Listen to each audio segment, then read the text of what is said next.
Nestless YouTube channel.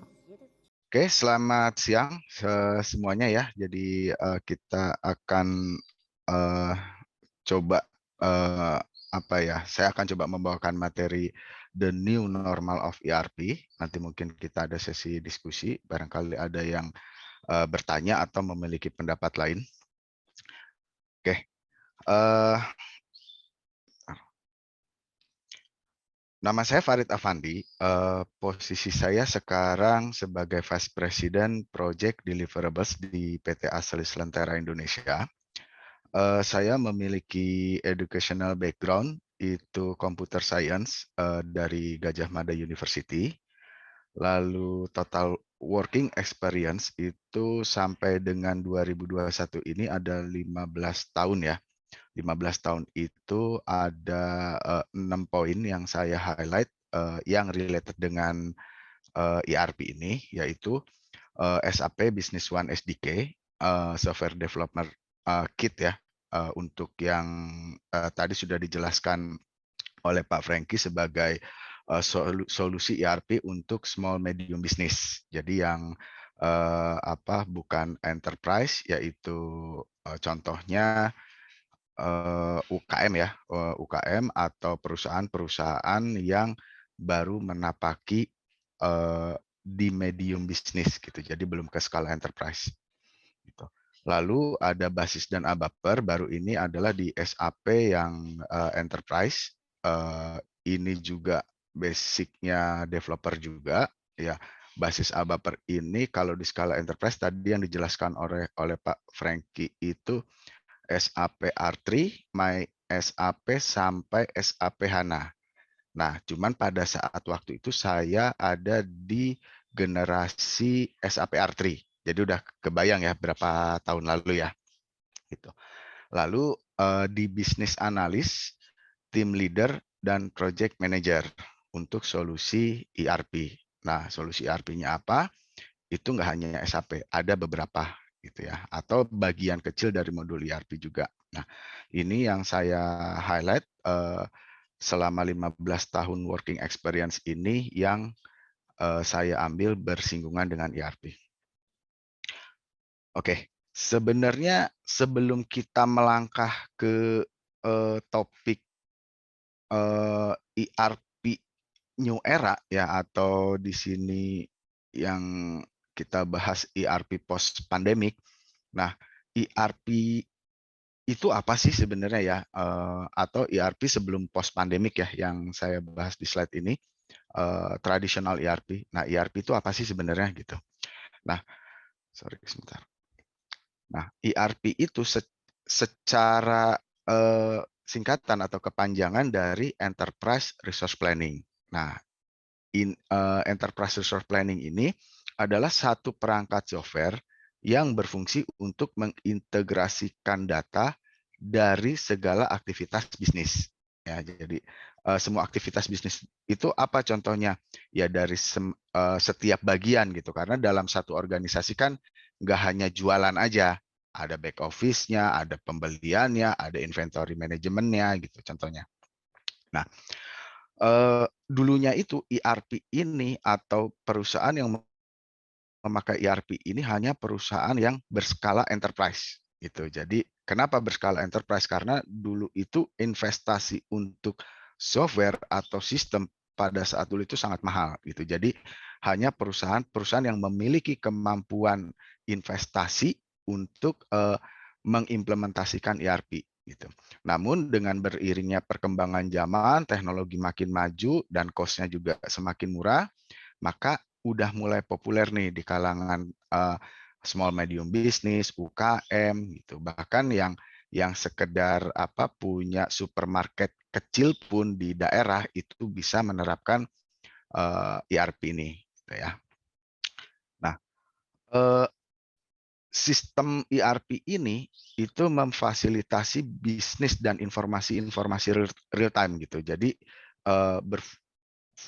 fungsinya itu manajemen dapat mengambil satu keputusan bisnis berdasarkan dari apa yang ada di dalam sistem ERP ini.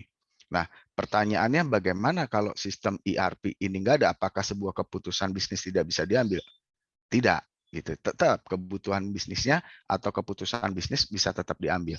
Tapi untuk menuju keputusan prosesnya itu yang memakan waktu yang lebih lama karena manual, karena datanya tersebar di mana-mana. Nah, ERP ini menyederhanakan hal itu. Gitu. Oke.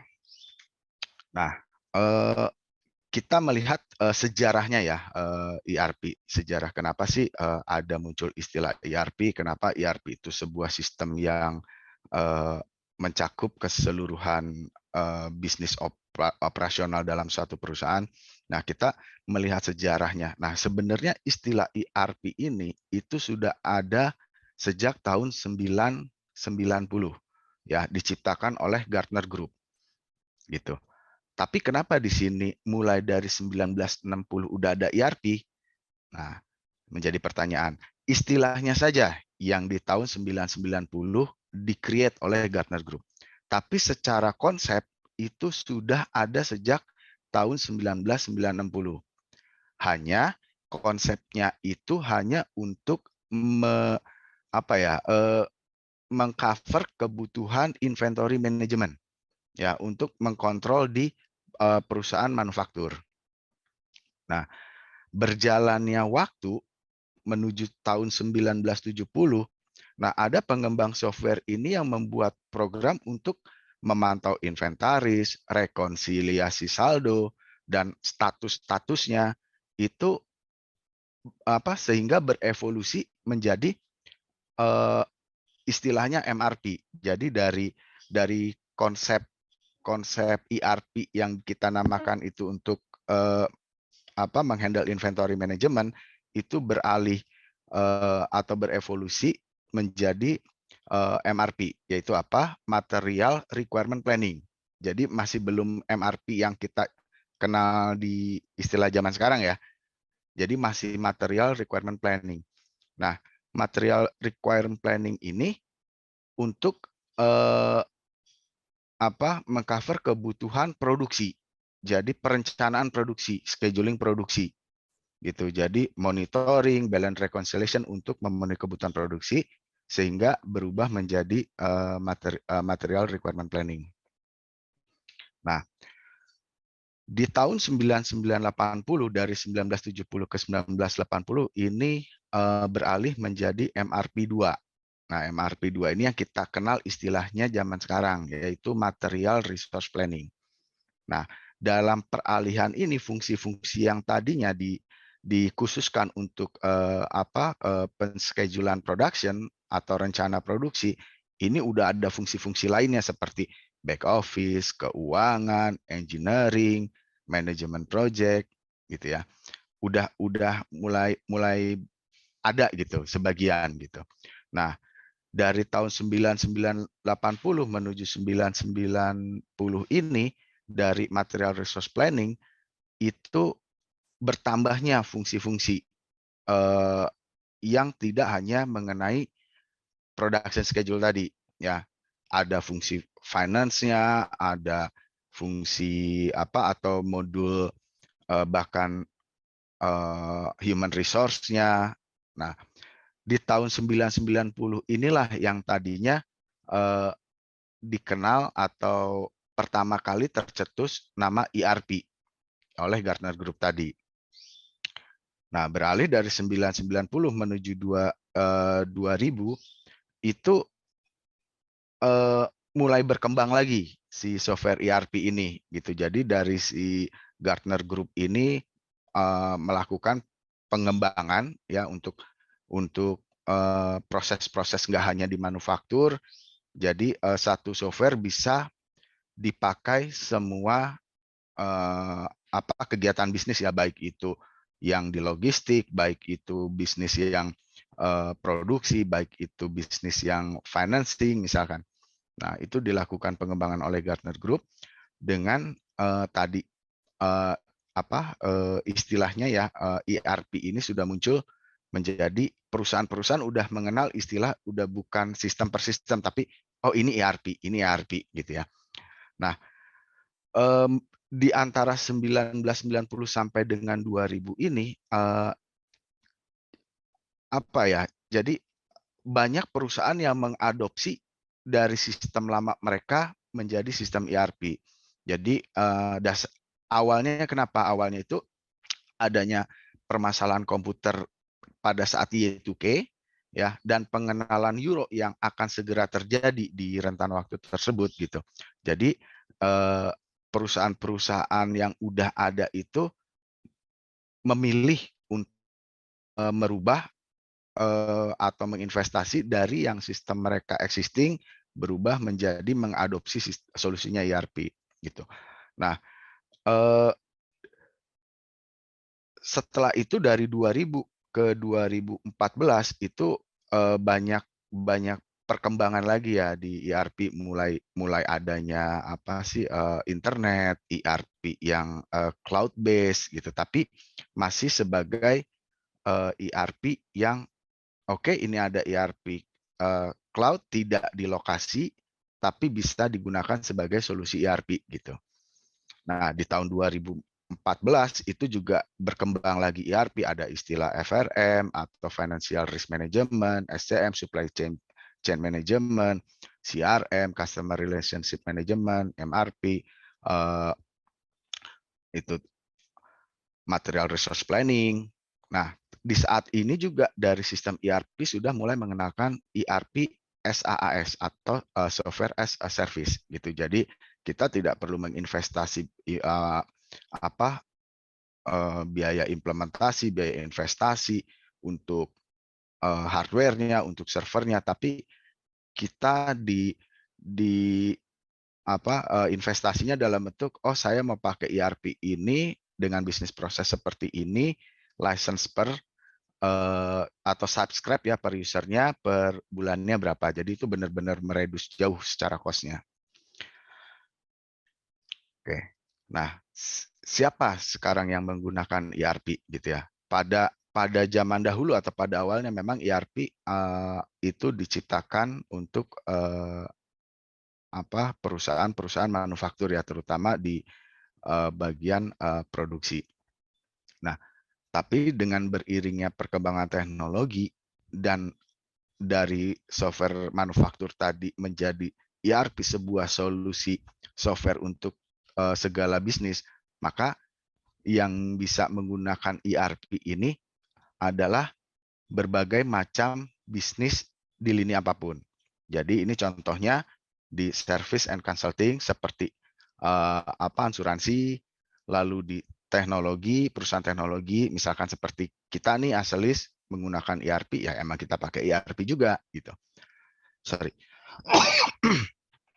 Financial service, lalu ada di education, transportation, retail, ya retail kayak supermarket yang retail atau yang wholesale. Wholesale itu apabila penjualan dari B2B, ya, lalu real estate, construction, perusahaan construction, project in infrastructure development, food and beverage, dari sisi lini lini pariwisata ya seperti restoran, perhotelan, lalu hospital, perusahaan manufaktur untuk obat-obatan, terus perusahaan pertambangan, perusahaan yang bergerak di bidang perkebunan, ekspor impor, bahkan dari sisi pemerintah ataupun usaha milik pemerintah atau daerah yang bisa menggunakan ERP ini untuk mengelola ketika adanya pengadaan, pembelian, gitu, atau administrasi lainnya. Oke, benefit ERP itu apa sih? Gitu. Kenapa mesti pakai benefit ERP? Ya tentunya yang pertama adalah efisiensi. Nah, efisiensi. Efisiensi di sini seperti apa? Nah, sistem ERP ini kan fungsinya itu menyederhanakan berbagai macam aktivitas di operasional yang memerlukan banyak waktu, banyak tenaga ya. Tadinya contohnya yang tugas-tugas manual tadi, let's say kita ambil contoh, dari petugas melakukan pengecekan inventaris, lalu pembagian jam kerja, sistem penggajian, laporan keuangan, itu yang tadinya manual disistemkan. Artinya ketika dari manual disistemkan, lead time-nya itu akan terpotong banyak sekali. Gitu. Ya. Lalu dengan berkurangnya pekerjaan manual ini, tim yang ada itu bisa lebih fokus ke pekerjaan mereka sendiri tanpa mengganggu tim lainnya. Misalnya, contoh tim marketing mau bikin laporan traffic deh, misalkan karena jualannya let's say service di apa ya contoh ya mungkin payment gateway deh ya, payment gateway. Nah, tim marketing mau memantau traffic di payment gateway-nya berapa yang transaksinya, berapa income, itu bisa langsung memantau tanpa harus meminta dari tim IT. Gitu. Itu salah satu menghilangkan pekerjaan manual. Bayangkan kalau nggak ada ERP, bisa nggak? Ya bisa juga, tapi tetap aja harus minta tim IT dulu, harus minta data dulu ke bagian lainnya gitu. Ya, atau bagian dari tim finance mau buat laporan terkait dengan sales tanpa harus apa meminta data ke tim marketing dulu, misalkan seperti itu ya. Nah, lalu berikutnya collaboration enhancement. Nah, collaboration enhancement ini juga related dengan efisiensi tadi ya. Jadi kolaborasi antar departemen yang dulunya ada dinding. Nah, sekarang dengan adanya ERP itu tidak ada dinding pembatasnya gitu. Jadi antar departemen itu bisa mengakses data ya tentunya dengan kredensial ya yang diatur oleh si admin pada ERP. Kalau memang memiliki kredensial ya akan diizinkan untuk mengakses data gitu. Tapi yang dihilangkan dindingnya adalah proses mulai dari minta data ke departemen lain, dicarikan dulu datanya dari arsip gitu. Oke.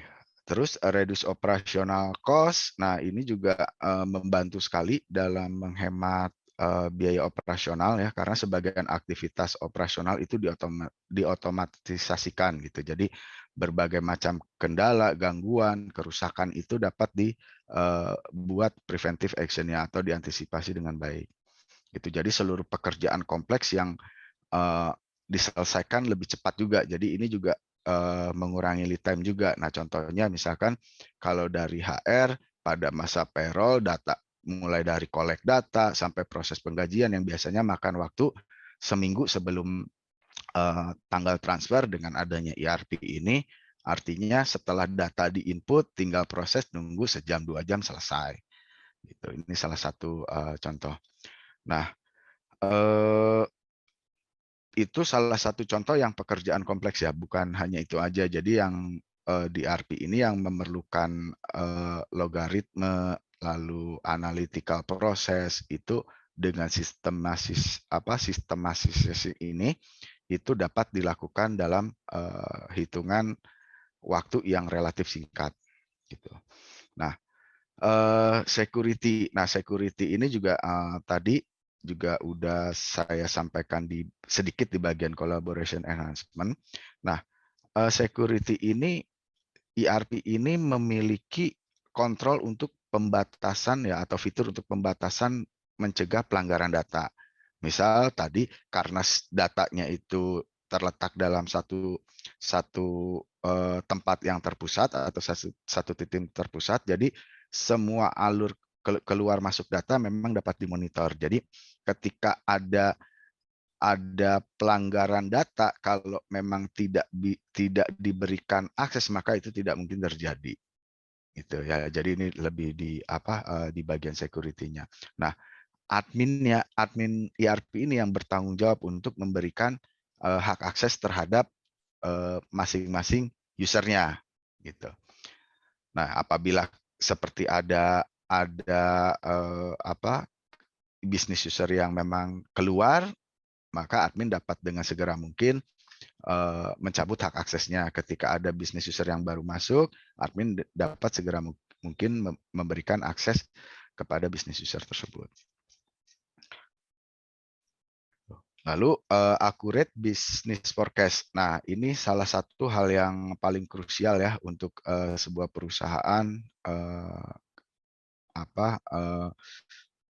membuat ya perusahaan maju ya.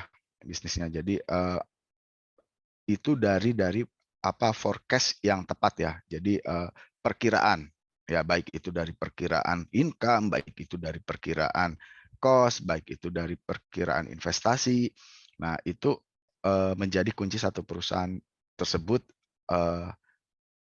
apa maju seberapa cepat, seberapa pelan itu dari sini gitu ya. Nah, ERP ini membantu sekali.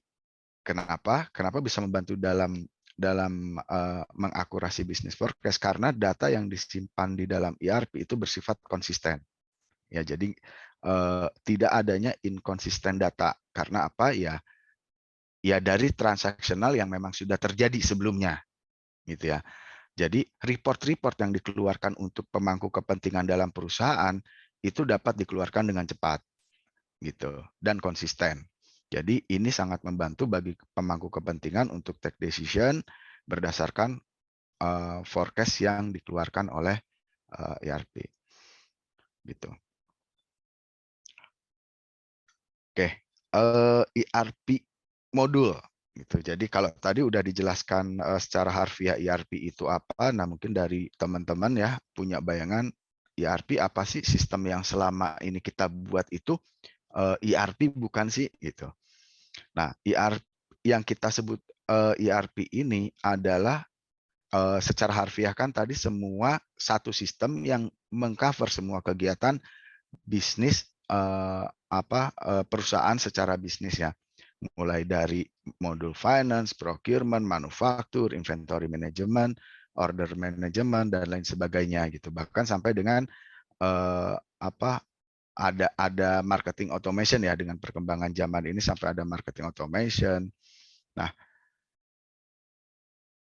eh, hal ini belum tentu ada di setiap perusahaan gitu. Contoh misalkan perusahaan yang memang berjualan wholesale, tidak retail, berarti kan tidak ada e-commerce. Tapi yang disebut dengan ERP modules ini adalah sistem ERP yang memiliki semua modul ketika diterapkan dalam satu perusahaan itu sudah bisa dipakai.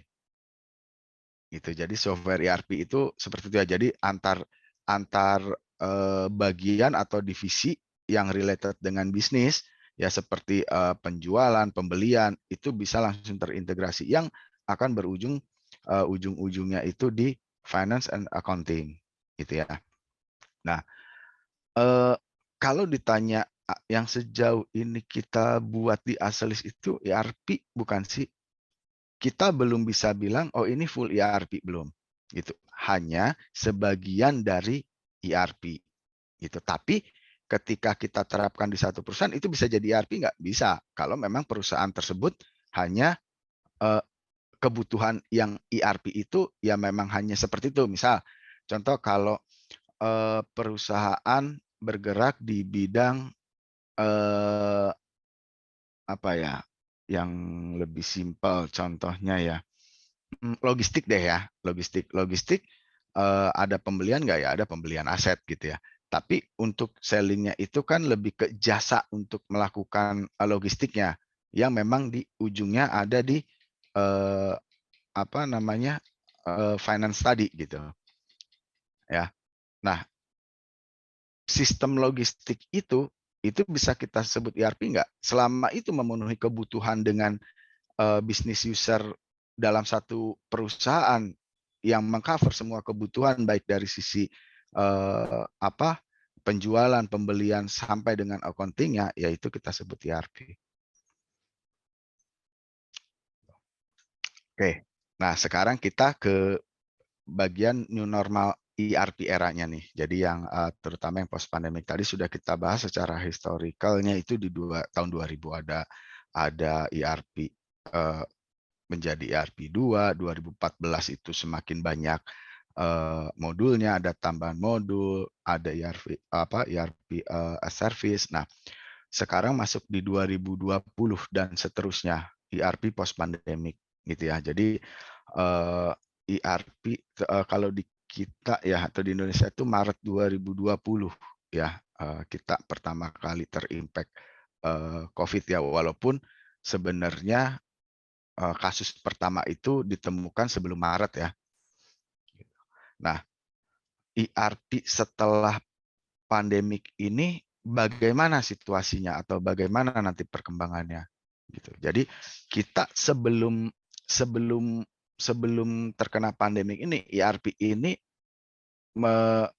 berkembang nggak sih sebenarnya? Tetap berkembang gitu. Kita lihat dari historinya tadi itu berkembang, tapi perkembangannya itu yang eh, sifatnya itu terukur. Itu nambah modul ini gitu. Jadi nggak secara major ya, nggak secara perubahan yang apa ya istilahnya big bang gitu, langsung langsung langsung major perubahannya gitu. Nah, ini tertinggal jauh ya di belakang teknologi yang kita lihat kayak AI, ya digital, transformasi digital, cloud itu lebih lebih lambat lah, lebih slow lah berkembangnya. Nah, dengan adanya pandemi ini, jadi ketertinggalan atau perubahan ERP ini yang tadinya terukur itu dipaksa gitu melakukan perubahan secara major gitu. Kenapa? Kalau tidak dilakukan perubahan secara major ya gimana bisa bisa dipakai ERP-nya nanti?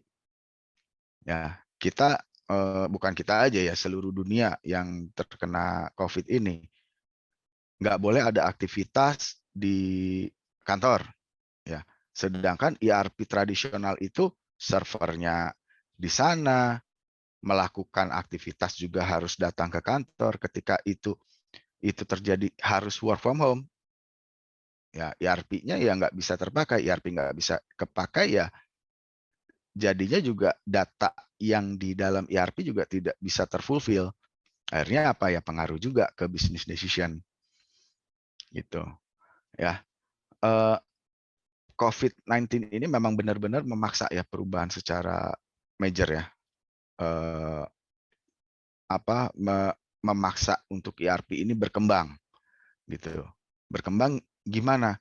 Ya bayangkan saja kita waktu itu 2020 langsung di pengumuman kita bekerja nggak boleh di onsite, harus dari rumah. Ya artinya kan perubahan ini bisa dibilang hanya dalam hitungan waktu. Ya, dalam hitungan waktu semua perubahan yang di ERP itu harus bisa mengcover. Ya, artinya ya perubahan tersebut artinya karena dengan kondisi terjepit ya pasti ada yang dikorbankan gitu. Contohnya sistem belum teruji ya, belum teruji dengan baik. Sedangkan perubahan karena COVID ini memaksa kita harus tetap bisa work from home gitu ya. Nah, berjalan waktu ya 2020, 2021 udah mulai tuh PPKM dilonggarkan, kantor perkantoran bisnis dibuka kembali gitu, udah mulai nih. Nah, disinilah waktu yang tepat untuk perusahaan-perusahaan itu beralih dari ERP tradisional menuju ERP yang lebih modern. Oke. Nah, new normal ERP itu eh, ini ada 6 poin ya, mungkin juga ada pendapat lain yang di luar poin ini, karena juga kita memang belum melihat secara aktualnya ya, yang sudah menerapkan best practice-nya ERP modern ini sekarang seperti apa gitu. Karena kita semua atau perusahaan-perusahaan bahkan enterprise pun masih dalam proses transformasi.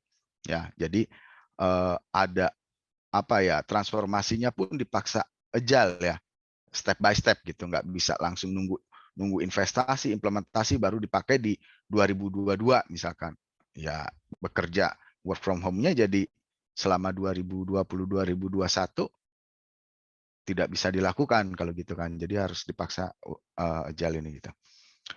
Oke, nah ada 6 poin ya. Yang pertama ERP empower remote remote work ya tadi, jadi ERP yang dapat dipakai dari mana saja ya.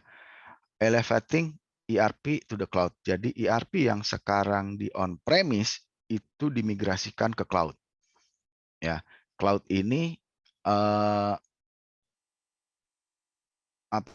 bisa bisa langsung implementasi ERP di cloud atau bahkan ERP yang on premise yang memang ready to cloud gitu. Itu bisa dimigrasikan. Gitu. Lalu mobile ERP goes mainstream ya dengan perkembangan zaman, aplikasi mobile mendominasi. Nah, ERP ini juga eh, ERP ini juga mengadop gitu ya di aplikasi mobile untuk bisa melakukan kegiatan bisnis melalui aplikasi ERP melalui mobile apps. Tapi tidak mungkin dalam satu ERP dalam satu mobile apps itu tidak mungkin. Tapi bagian-bagian yang memang bisa dilakukan anywhere itu bisa dimobilkan. Nah, lalu easier configuration with low code software. Nah, ini memudahkan ya ketika ada mau membuat suatu algoritma ini tidak melakukan coding gitu ya. Lalu embed AI for personalization, lalu two tier of ERP are better than one gitu. Jadi nanti saya jelaskan di slide berikutnya. Oke. Yang pertama ERP empower remote work ya. Jadi ketika COVID-19 dinyatakan sebagai pandemi global di Maret 2020, semua bisnis itu beralih ke WFH ya, hampir dalam semalam ya. Jadi dalam waktu sangat singkat. Nah, perubahan ini tuh jadi diimplementasikan dengan tergesa-gesa ya, dengan teknologi yang belum teruji. Jadi ya tentunya ada kendala tersendiri ketika perubahan ini gitu. Tapi kalau tidak melakukan perubahan ini bagaimana ya nggak survive gitu. Jadi memang benar-benar dipaksa gitu. Nah, saat ini itu bisnis itu sudah dibuka kembali ya. Jadi mulai dari yang perhotelan tadinya benar-benar vakum udah mulai ada boleh nginep, keramaian udah boleh walaupun dengan social distancing, syaratnya itu harus sudah vaksin, itu kan udah mulai membaik lah ya. Nah,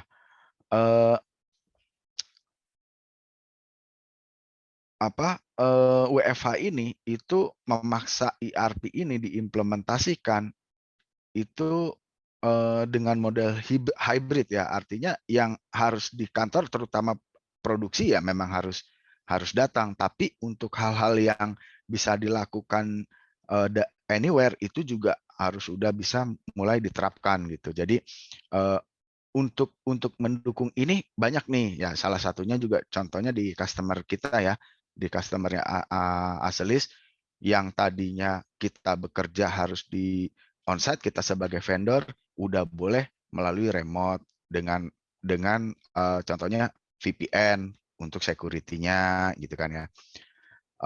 Tapi perjalanan ada kendala nggak? Ya pasti ada kendala sih gitu. Tapi karena ini perubahan force major dan kondisinya itu dalam waktu yang singkat, jadi ya wajarlah daripada tidak coba mengikuti perubahan malah tereliminasi gitu. Nah, untuk melakukan bekerja jarak jauh ini sangat bergantung dengan infrastruktur IT ya. Jadi regulasinya, terus tools-nya, security-nya, ya itu sangat tergantung sekali gitu. Nah, oke. Jadi di dalam dan di luar ERP ini, organisasi juga perlu mengotomatisasikan proses bisnis dan alur kerja yang manual untuk mendukung proses kerja jarak jauh ya. Sama proses di dalam kegiatan operasional menjadi lebih efisien. Nah, contohnya apa? Contohnya ketika yang harus dilakukan produksi saat ini belum bisa dilakukan jarak jauh gitu. Harus ada yang mengawasi alat, melihat alat produksinya ya. Tapi untuk sistem pengajuan produksi, pengajuan approval permintaan produksi, pengajuan pembelian untuk produksi itu udah bisa dilakukan di jarak jauh gitu. Jadi ini yang saya sebut model hybrid karena apa? Ada yang tetap di lokasi dan ada yang memang bisa di remote atau WFH. Dan ini yang memang pada kenyataannya terjadi di kita sekarang ya, di era kita sekarang gitu. Ya, baik dari customer maupun kita sendiri, ada yang di back office yang karena memang tidak bisa dari work from home, ya ada juga yang kita bekerja dari rumah dengan memanfaatkan tools tadi, sistem tadi gitu. Oke. Lalu elevating ERP to the cloud. Nah, jadi sebelum masa pandemi ini kan banyak sekali ya, baik dari yang small medium business maupun enterprise ya, mereka itu ERP dan servernya itu on premise, artinya di lokasi atau kantor perusahaan tersebut gitu ya. Jadi dengan adanya cloud ini, nah ini juga mendorong ya perusahaan-perusahaan tersebut untuk pindah ke solusi cloud gitu. Karena apa? Karena banyak sekali keuntungan ketika kita di cloud. Nah, keuntungannya apa? Ya, salah satunya itu adalah dari sisi infrastruktur, gitu ya. Kalau misalkan kita on premise, ya artinya kita server harus punya, yang maintenance server IT-nya harus capable. Ketika ada masalah juga, artinya juga harus cepat gitu ya. Nah, kalau memang perusahaannya IT itu nggak jadi masalah. Nah, bagaimana kalau core bisnisnya perusahaan tersebut bukan IT atau non IT? Ya, seperti penjualan retail atau penjualan wholesale, di mana untuk penjualannya sendiri tidak 24 jam. Gitu. Padahal produksinya 24 jam. Gitu. Artinya secara cost juga kan tinggi. Gitu ya. Secara IT mereka harus menyediakan waktu 24 jam. Gitu. Padahal kalau di cloud itu perusahaan atau vendor penyedia cloud itu ya memang perusahaan yang core bisnisnya di IT, revenue-nya datang dari IT gitu. Nah, artinya apa? Ya artinya manpower mereka pun untuk mendukung kebutuhan bisnis tersebut. Gitu. Jadi 24 jam kalau ada kendala, maintenance gitu ya. Jadi ya memang akan sangat mengurangi ya biaya biaya dari sisi customer yang memang core-nya bukan IT gitu. Ya, jadi untuk infrastruktur, untuk dari resource yang memaintain sistem ERP tersebut gitu. Oke, lalu mobile ERP goes mainstream. Nah, ini tadi yang seperti udah saya ceritakan secara singkat. Jadi ERP berbasis cloud ini dapat meningkatkan kemampuan pengguna ya untuk yang mobilitas ya, artinya yang bekerja work from anywhere ya, anytime tanpa terpengaruh jarak, tanpa terpengaruh waktu gitu ya, tapi tetap bisa bekerja ya. Salah satunya tadi itu contohnya ya tadi pengajuan permintaan pembelian, pengajuan produksi, itu satu hal yang bisa dilakukan via mobile apps gitu. Tapi bagaimana kalau prosesnya sendiri gitu. Kita nggak tahu ya, mungkin nanti era berikutnya atau generasi berikutnya bisa sampai segitu ya. Tapi kalau untuk era sekarang sepertinya belum sampai ke situ. Ketika kita ngomongin produksi, mesin produksinya ada di satu lokasi, operatornya di lokasi gitu. Tapi ya kita siapa tahu generasi berikutnya operator udah berganti dengan robot gitu yang bisa dikontrol jarak jauh, bisa di remote jarak jauh, bisa diperintah dari jarak jauh misalkan. Oke, jadi untuk di era kita sekarang ini belum full untuk remote working ya, tapi saya bilang masih hybrid lah gitu. Dan sistem pendukungnya pun melihat situasi di lapangannya hybrid pun sistem yang berada di teknologi saat ini ya juga hybrid. Nah, ini easier configuration with low code software. Nah, jadi tidak dapat ya dihindari ya bahwa proses baru yang sekarang itu udah dibuka lagi bisnisnya pasca COVID-19 ini. Nah, walaupun perubahan ini belum diketahui ya sampai seberapa jauh akan berubah ya. Tapi yang pasti atau yang jelas itu solusi ERP yang before COVID-19 itu perlu dilakukan pembaharuan gitu. Nah, bagaimana cara melakukan pembaharuan ini? Bisa dengan code, bisa menciptakan modul gitu, atau ada juga yang bisa menyediakan satu solusi ya tanpa merubah code ya. Ya contohnya misalkan gini, untuk menyederhanakan proses, jadi banyak vendor ERP yang udah mengembangkan low code ini ya, atau yang dikenal sebagai no code software. Jadi ketika ketika contoh untuk kebutuhan si business user ingin mengeluarkan laporan ya atau mungkin juga dashboard yang seperti dengan kondisi sekarang gitu, dengan kondisi perubahan sekarang gitu. Nah, itu ada beberapa software yang memang untuk ngeluarin seperti itu tanpa harus ngerubah code gitu. Ya, contoh seperti report maker atau dashboard maker yang ada di dalam satu solusi di ERP tersebut gitu.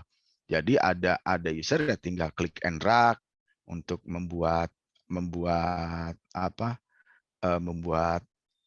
output yang sesuai yang dia inginkan gitu, atau bahkan bisa juga membuat satu bisnis proses baru yang satu ERP yang dilengkapi dengan bisnis proses manajemen gitu. Jadi mendefine bisnis prosesnya itu di dalam ERP dan implementasi formnya ya by click and drag itu jadi tidak perlu memerlukan code juga ada di dalam ERP tersebut. Jadi lebih ke configurable ya, dinamis ya. Nah, ini sangat membantu ya. Cuman sampai sejauh mana, sedinamis mana itu yang apa kita belum belum kebayang gitu. Karena yang tadi saya sampaikan lebih ada case-case yang tertentu yang bisa diperlakukan seperti itu. Tapi pasti ada case juga yang memang tidak bisa menggunakan tools tersebut gitu. Karena lebih spesifik ke bisnis proses di perusahaan itu terjadi gitu. Ya, padahal ERP ini konsepnya ini ya di line bisnis apapun bisa diimplementasikan gitu. Nah,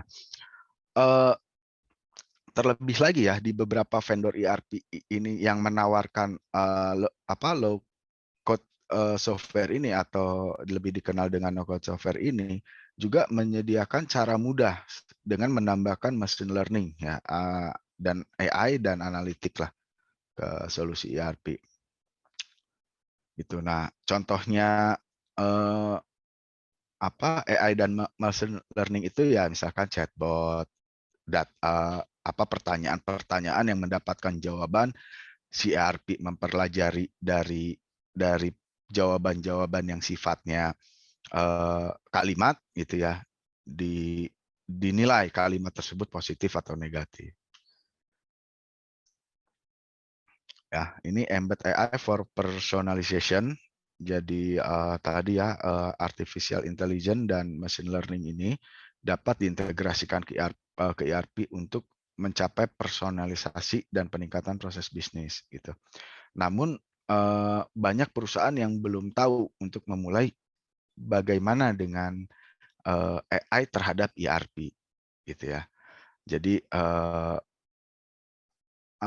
ya tadi sebagai contoh ya, chatbot tadi ya, machine learning ketika survei kan sebenarnya survei itu ada yang modelnya kritik dan saran dan ada modelnya yang cuma dikasih berapa icon tuh ya, mulai dari sedih, agak sedih, biasa, senang senang sekali, tinggal klik aja gitu ya, kayak di Tokopedia itu kan puas nggak puasnya itu dalam bentuk icon. Tapi bagaimana kalau puas nggak puasnya dalam bentuk kritik dan saran? Itu ya diperlukan AI dan machine learning gitu.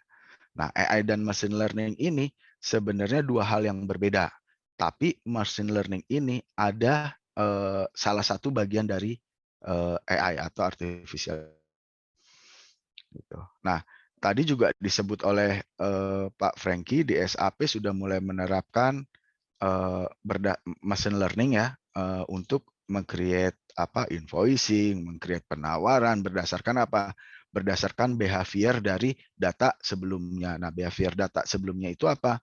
Behavior data sebelumnya itu adalah forecast berarti dari forecast sebelumnya. Jadi diperkirakan si machine learning itu akan memperkirakan kapan waktunya harus mengeluarkan, ke siapa, dan apa barangnya, mungkin itemnya atau servisnya, dan berapa kuantitinya.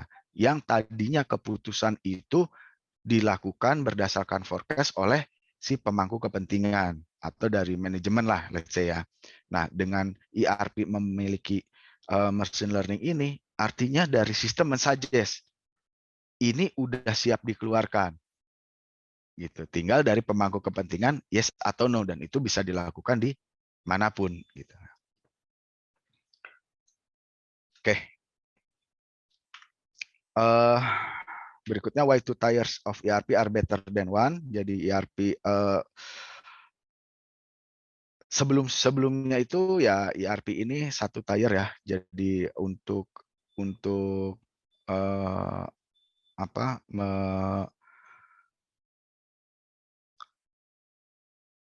mendukung proses bisnis ya, ERP ini ada di satu lokasi, sifatnya juga satu tier, dan sifatnya juga on premise gitu ya. Tapi dengan makin berkembang itu udah, apalagi dengan COVID ini, dipaksa untuk ke cloud. Nah, ERP tier 1 dan tier 2 ini bedanya apa sih? Nah, kalau tier 1 ini artinya ketika perusahaan tersebut, ini contoh ya, sampel ya mungkin.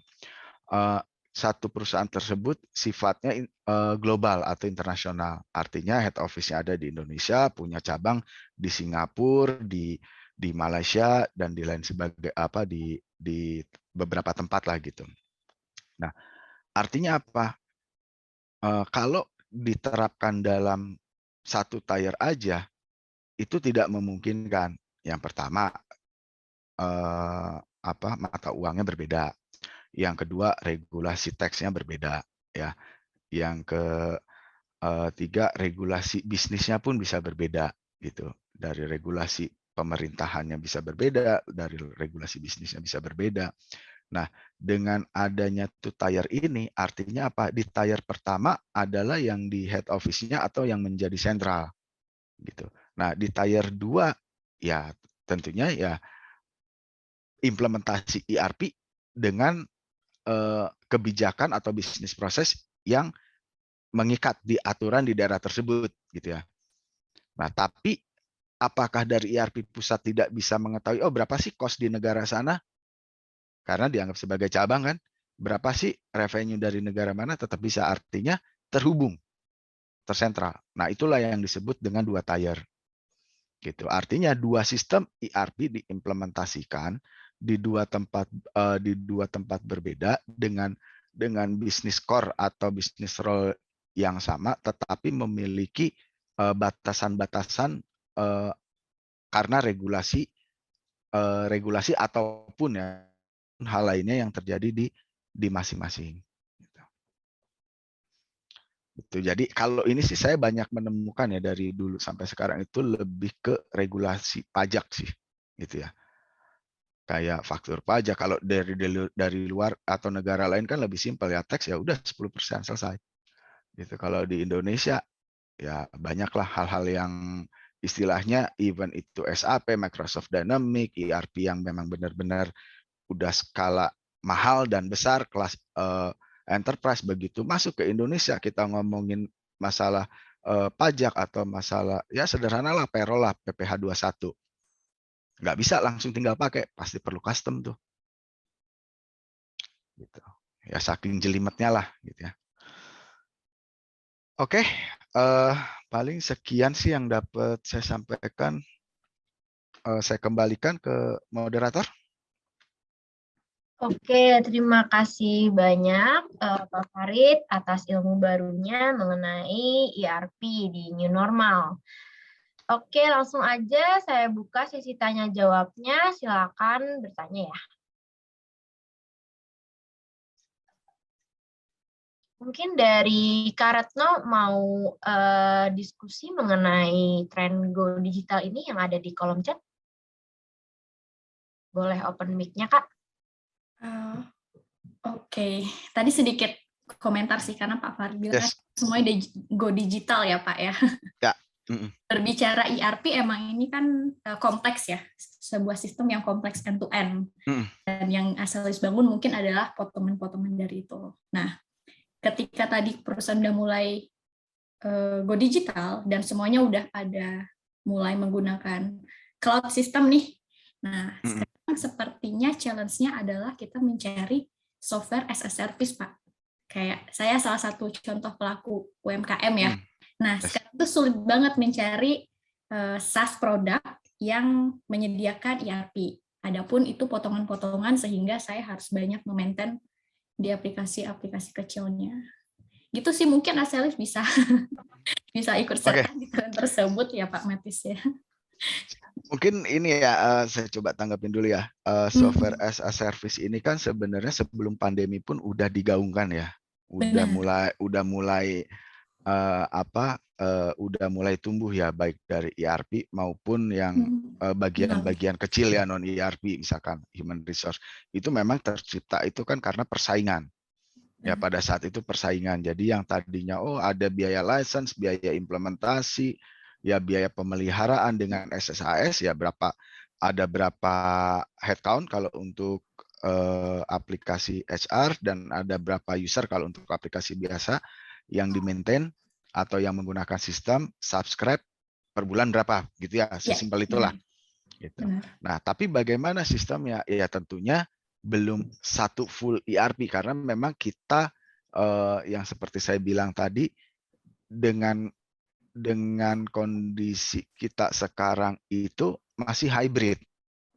Jadi kalau fully itu ya contohnya tadi produksi, ada alat, ada mesin di lokasi, operatornya masih manusia. Gitu kan, ya artinya harus diinput dari lokasi kan.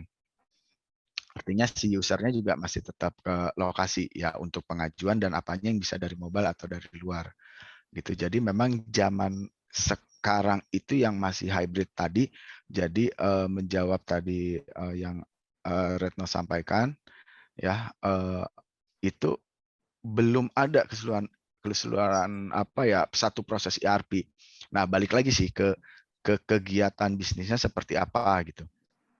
Nah, kalau misalkan mulai dari penjualan sampai accounting itu banyak juga ya menurut saya sebenarnya. Cuman apakah itu fully mengcover 100% kebutuhan bisnis itu yang mungkin Retno akan lebih tahu nantinya ya. Tapi kalau dari produk ya tadi SAP udah pasti punya SSAS, Dynamic dari Microsoft punya SSAS, lalu dari Oracle juga punya SSAS, bahkan kayak jurnal, salah satu ya kayak jurnal, ada beberapa produk lokal pun udah ada gitu.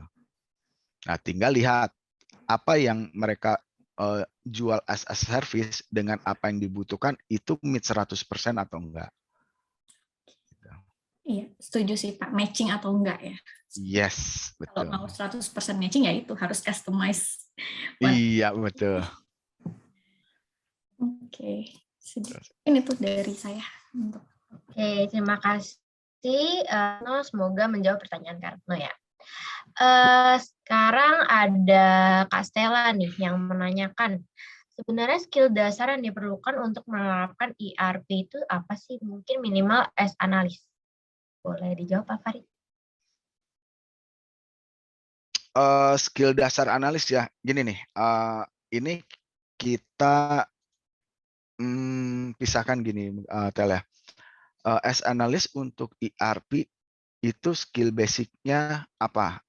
Ya, yang pertama ya tentunya dasar logika ya, memahami sesuatu gitu.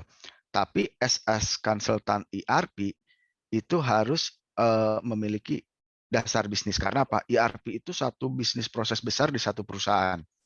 Ada bagian HRD, ada bagian logistik, ada bagian pembelian, procurement, yang mulai dari purchase requisition sampai jadi PO, ada penjualan, yang mulai dari wholesale sampai dengan retail. Nah, mustahil satu orang bisa menguasai semua.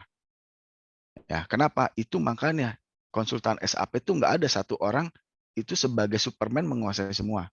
Itu dipecah, konsultan Vico, ABAPER, ya terus tadi basis untuk konfigurasi security, lalu ada MRP, ya material resource planning, terus ada CRM.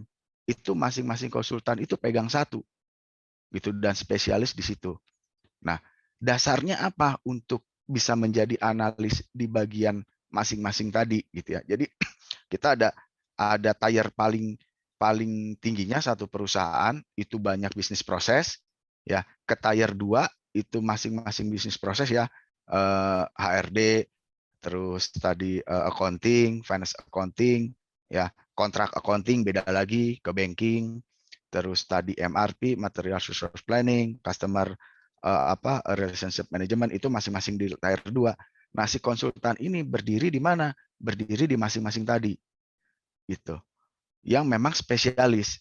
Nah, selain logik tadi, konsultan ini juga memahami bahwa di logistik itu atau di HRD itu prosesnya seperti apa, gitu. Jadi kayak basic knowledge konsultannya lebih ke aturan mainnya, bisnis prosesnya, belum di luar sistem dulu, ya, gitu.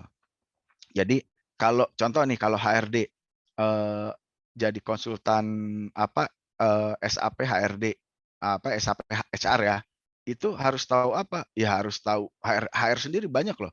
Ada yang sifatnya administratif. Administratif itu apa? Ya mulai dari penggaji, compensation benefit, ya payroll, pajak, itu di administratif. Nah, harus tahu aturan-aturan regulasi pemerintah. Ya karena sebagai konsultan itu ketika datang ke customer kan nggak bisa, di sini seperti apa, kan nggak bisa.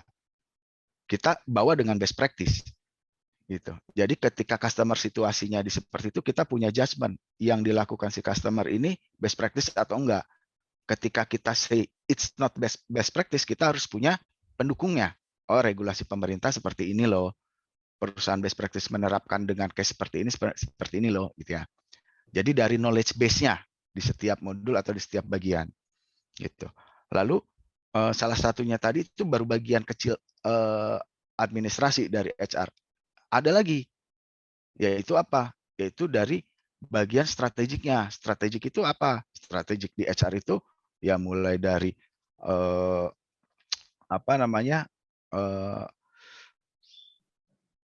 performance appraisal, training, yang untuk people development, ya, lebih dari strategik perusahaan menerapkan dari HR business process untuk pengembangan karyawan. Gitu. Itu udah berbeda lagi, itu udah ngomongin kompetensi setiap karyawan mau dikembangkan ke arah mana, karir path, gitu. Itu dari sisi strategiknya, gitu. Dari sisi lainnya juga ada lagi dari HR-nya, employee self service, ya. Ini related dengan yang ERP model tadi, di mana setiap karyawan ya memang kita udah punya, ya, bisa mengajukan cuti di mana aja, bisa approve cuti dari mana aja. Tapi apakah hanya sebatas itu di HR? Kan sebenarnya enggak. Kita bisa ngelihat misalkan e-payslip, itu bisa ada juga, gitu kan, di bagian HR, kan. Kita bisa melihat misalkan nggak hanya di ruang lingkup yang sifatnya tadi itu pengajuan cuti aja, banyak misalkan, ya, pengajuan lain juga, gitu. Mungkin itu sih, Tel. Jadi kalau ditanya basic apa sebagai analis untuk ERP, kalau ngomongin ERP secara keseluruhan mustahil, gitu, karena terlalu besar. Ya sama aja kayak satu orang tahu di dalam bisnis proses, let's say kita ngomongin perusahaan yang besar deh, Tokopedia deh, satu orang Tokopedia tahu mulai dari gimana dia campaign-nya, gimana dia marketingnya, gimana dia HR-nya, gimana itu satu orang tahu semua kan nggak mungkin. Yang bisa adalah satu orang tahu bagian atas secara helikopter view-nya, tapi di operasionalnya nggak tahu. Nah, itulah dibutuhkan bantuan tim-tim tadi gitu. Jadi secara satu orang sebagai konsultan pun tidak bisa satu tahu keseluruhan. Gitu. Nah, jadi basicnya apa? Nah, tergantung telak nih kalau mau di ERP. ERP lebih spesifik, lebih senang di mana? Misalkan logistik, ya pengiriman dari titik produksi sampai dengan ke end customer, ya atau ke titik distributor. Nah, di situ supply chain-nya tuh, ya kelihatan. Jadi Stella tahu dari case, dari pengalaman, dari situasi-situasi. Jadi Stella kalau mau jadi bisnis analis untuk ERP di bagian logistik itu bisa gitu. Itu sih. Gimana Tel? Oke.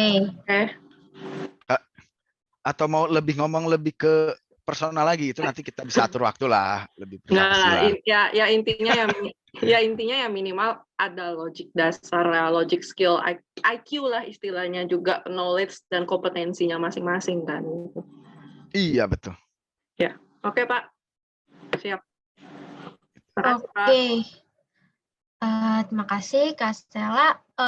Ini waktunya sudah habis, tapi mungkin saya kasih waktu lebih untuk ada pertanyaan dari Kak Fakih. Untuk pasar market konsultan di Indonesia yang bergerak dalam bidang artificial intelligence dan computer learning itu gimana? Kalau dilihat masih jarang sekali, mungkin bisa dihitung jari untuk company atau perusahaan yang memakai AI dan computer learning itu sendiri. Menurut Pak Farid gimana Pak? Ya, kalau saya lihat ya, memang situasi sekarang itu untuk artificial intelligence dan machine learning itu masih masih terbatas ya, atau masih sedikit ya. Kenapa? Dasarnya tadi gitu, kita dari era COVID ke sekarang itu dalam waktu singkat harus mengikuti perubahan gitu. Tapi bagaimana nantinya, tidak menutup kemungkinan loh nantinya akan banyak gitu. Walaupun sekarang kondisi market untuk machine learning dan artificial intelligence itu masih sedikit di Indonesia gitu. Tapi nextnya ya bisa jadi setiap ERP membundling solusi dengan machine learning dan artificial intelligence tadi. Contohnya apa? Ya untuk sampelnya tadi udah saya jelaskan bahwa misalkan yang tadinya dari forecasting data untuk manajemen take decision, ngeluarin data, ngelihat data, take decision. Tapi dengan adanya ERP yang dibundling dengan machine learning dan artificial intelligence, data itu dari forecasting data sudah disuggest ke business owner. Berdasarkan data ini loh harusnya yang let's say tahun depan harus dinaikin berapa sellingnya, cost-nya harus di efisiensi berapa. Jadi suggestion itu udah diterima langsung oleh si pemangku kepentingan, gitu. Ya, contohnya juga tadi kan dari SAP Pak Franky bilang udah mulai ditanamkan machine learning, udah mulai ditanamkan artificial intelligence. Ya, cuman Pak Franky tadi ngasih contohnya ketika harus generate atau order udah ada suggestion-nya gitu. Ya, atau misalkan ketika si perusahaan tersebut mau membuat atau mencari barang, dia nggak punya link network bisnis, dari SAP bisa ngeluarin, oh ini loh top 5 terbaik untuk item yang dicari gitu. Ya, yang jelas kayak kita yang kita sering pakai e-commerce, Tokopedia, Grab, terus Gojek, itu udah pasti ada artificial intelligence-nya dan machine learning-nya. Gitu ya. Oke, semoga menjawab ya Kak Pakis. Kita mungkin bisa langsung tutup aja untuk sesi ini. Kira-kira dari Pak Farid ada closing statement dulu nggak untuk para peserta yang hadir di sini? Apa ya? Ya mungkin terima kasih ya sudah mendengarkan ya konsep pemikiran, karena ini juga kan belum sesuatu yang best practice ya, hanya ngelihat dari situasi sebelumnya post COVID akan bergerak ke arah mana ERP ini. Yang pasti kan harus bisa mendukung work from anywhere ya. Sama thank you juga ke Pak Matius, Pak Markus sudah memberikan kesempatan ya, yang sebelumnya sebenarnya ini sangat saya hindari gitu ya. Paling itu aja ya. Thank you sekali gitu ya.